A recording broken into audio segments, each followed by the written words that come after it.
Өзбекстанда элдик колдонмо искусствонун 3-чү эл аралык фестивалына дүйнөнүн 70 ашык мамлекетинен 300гө жакын чебер чогулду. Программанын алкагында сүрөтчү кол өнөрчүлөрүнүн жарманкелери жана көргөзмөлөрү болуп өттү. Мындан тышкары атайын конференцияларда чеберлер кесиптик тажрыйбалар менен бөлүшө алышты. Иш-чаранын алкагында 2 эл аралык карапа иши форуму өттү. Ал Борбордук Азиядагы эң ири глазурь карапасын өндүрүү борборунда республиканын Риштан районунда уюштурулган. Бул жерде Өзбекстан, Казакстан, Орусия, Беларусь, Кыргызстан, Ирандан келген карапачылар өз өнүмдөрүн тартуулашты. Форумдун жыйынтыгында соода жана туризм тармагында кызматташууну өнүктүрүү боюнча документтерге кол коюлду.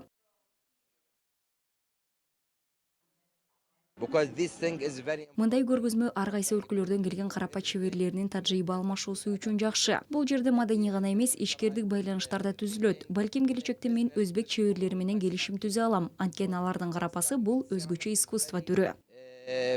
Была на прошлом фестивале, и это было очень интересно. Здесь Мурунку фестивалда болгом, абдан кызыктуу болгон. Бул жерде көптөгөн кызыктуу сүрөтчүлөр бар. Сиздердин тарыхыңыздар, жериңиздер салттарга бай жана муну менен таанышып, үйрөнгүм келет. вести, хочется научиться этому.